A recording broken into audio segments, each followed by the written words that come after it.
My girlfriend yelled in front of everyone. "You could never be a good husband. I'm not going to marry you." I didn't say anything. I just looked at her and walked away. Later that night I suddenly got a message from her friend. "Do you even know what happened after you left? I'm 29 and until 3 weeks ago, I thought I had my life figured out. I'd been with Sarah for almost 4 years.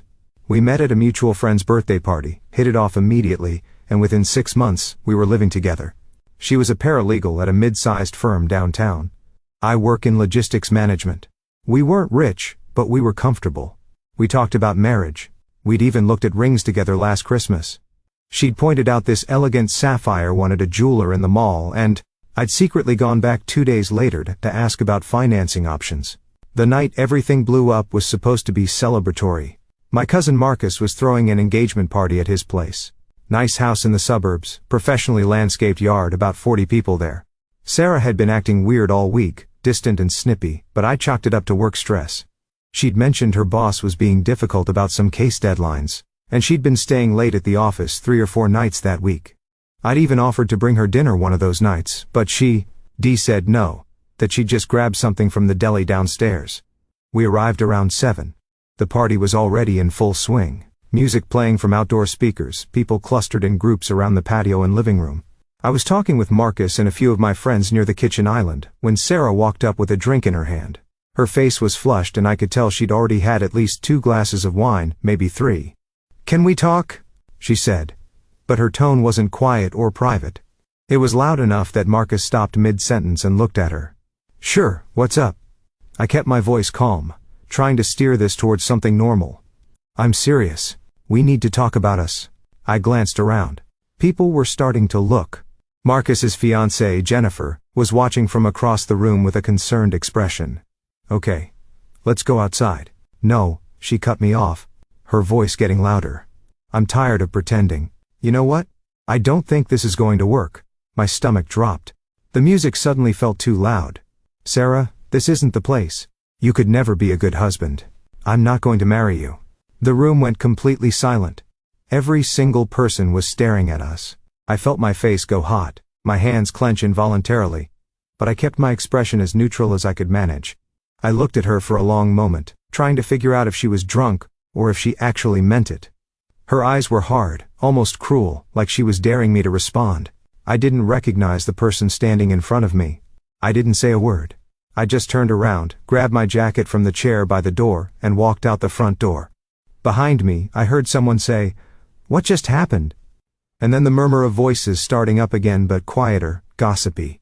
I drove home in complete silence. No music, no phone calls, just the sound of my own breathing, and the hum of the engine. My hands were shaking on the steering wheel.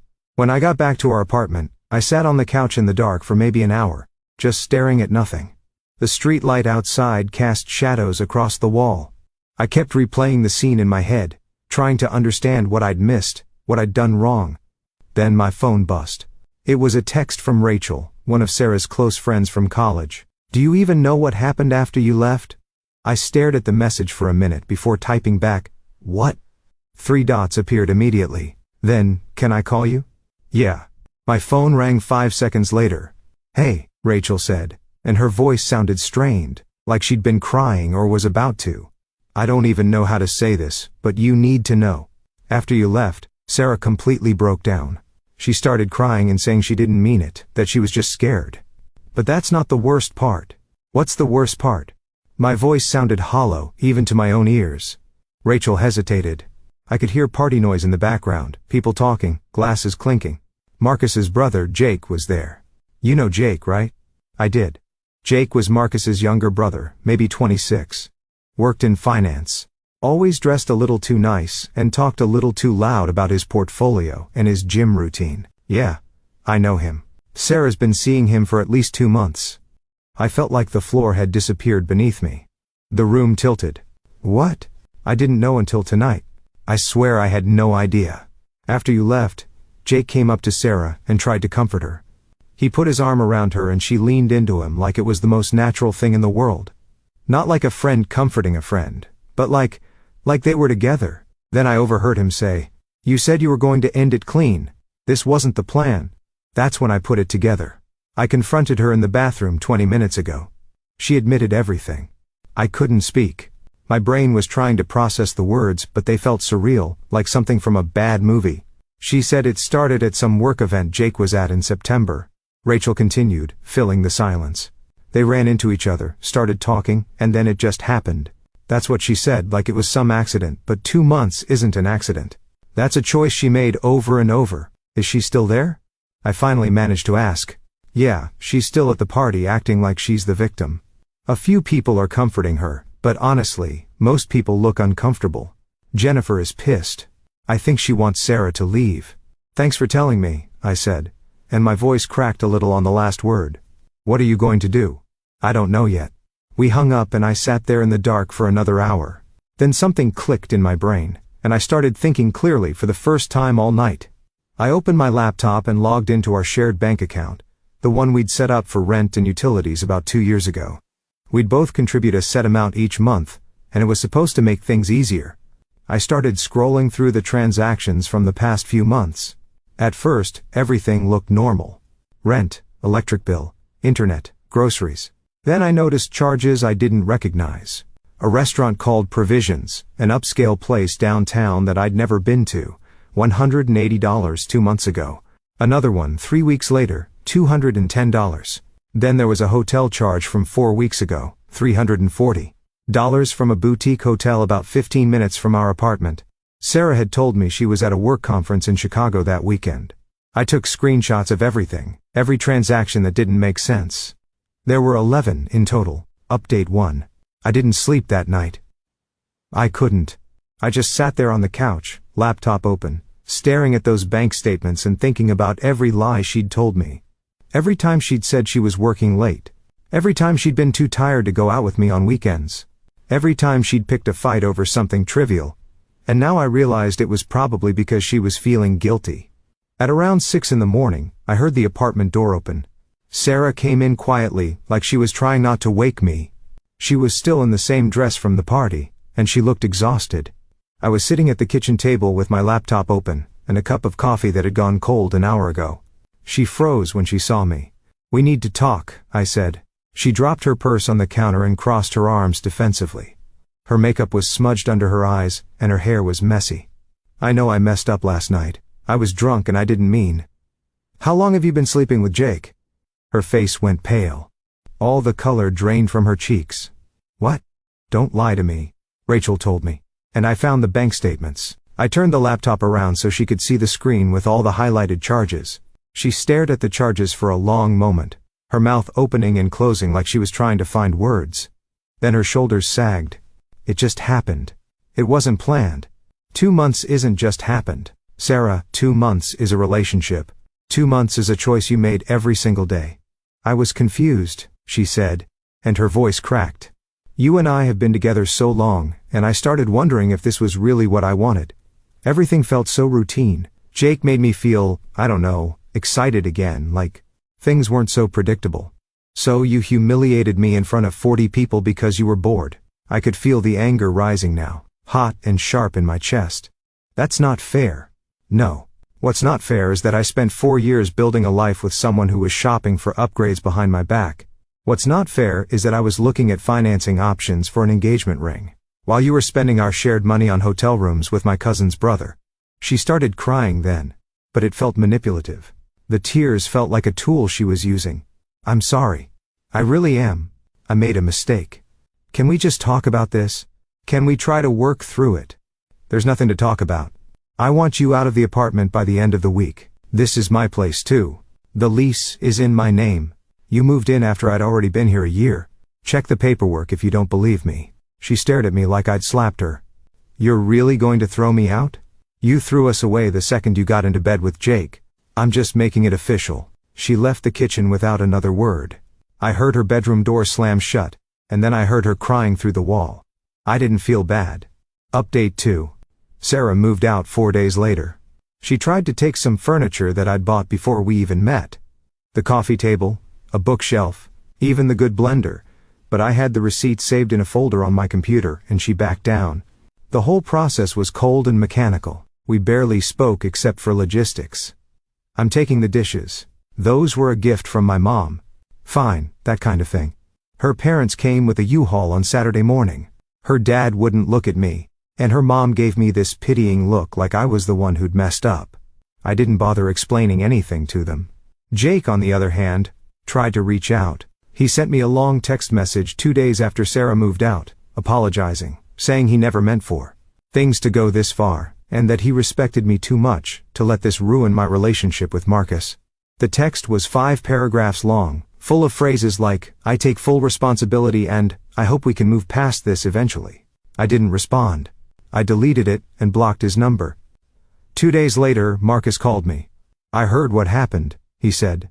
"Jake told me his side, but I wanted to hear yours." I gave him the full story. Every detail, the public humiliation, the affair, the bank statements, the hotel charges, the lies. Marcus listened without interrupting. Marcus was quiet for a long time after I finished. Then he said, "I'm sorry, man. I had no idea. Jake's my brother, but what he did was beyond messed up. I'm not making excuses for him. I appreciate that." For what it's worth, Jennifer already uninvited Sarah from the wedding. She was supposed to be a bridesmaid, and I'm keeping Jake on a very short leash. He's not in the wedding party anymore either. Jennifer wanted him completely uninvited, but he's still my brother, so he can come to the ceremony, and that's it, no reception. That gave me some small satisfaction, but it didn't fix the betrayal. Nothing could fix that. Update 3. About 2 weeks after Sarah moved out, I got a message from her on Instagram.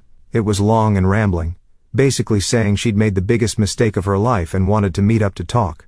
She said Jake had turned out to be different than she thought, and that she realized I was the one she actually wanted to be with. She said she'd been foolish and impulsive, and that what we had was real. I didn't even open the message fully. I just blocked her on Instagram, Facebook, and her email for good measure. But here's where it gets interesting. A mutual friend, Tyler, reached out to me a few days ago and told me the real reason Sarah was trying to come back. Apparently, Jake had been seeing someone else the entire time he was with Sarah, some girl from his office named Amanda. When Sarah found out, she saw texts on his phone. She confronted him and he basically told her she was just a fling. He said he never intended for it to be serious, that it was just fun, and that Amanda was his actual girlfriend. Sarah was devastated. Tyler said she showed up at his apartment at 10 at night crying, asking him what she should do. And then, to make things worse, she got fired from her job the same week. She'd been showing up late repeatedly, missing deadlines, and she'd gotten into a screaming argument with her boss about some filing mistake. Her boss had apparently been lenient for weeks, but the argument was the final straw. Tyler said she'd been calling around to mutual friends trying to get someone to convince me to take her back. No one would help her. A few people told her explicitly that what she did was unforgivable. Final update.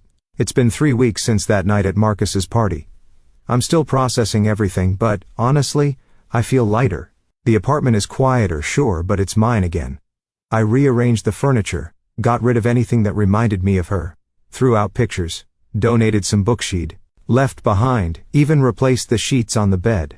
I started going to the gym in the mornings before work, and I've been reading more. Little things that make me feel like I'm reclaiming my life. Marcus and I are still close. His wedding is in 2 months and I'm still invited. I'm even back in the wedding party as a groomsman.